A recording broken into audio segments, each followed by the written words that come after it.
Все, что происходит с нами, мы как-то странно делим пополам. Если радость празднуем с друзьями, а с бедой приходим к матерям, заняты работой и делами, день за днем в потоке суеты.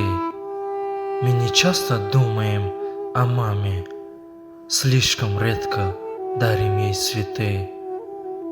И свои болезни носим к маме, и обиды к ней идем делить, и морщинки ей рисуем сами, позабыв прощения попросить.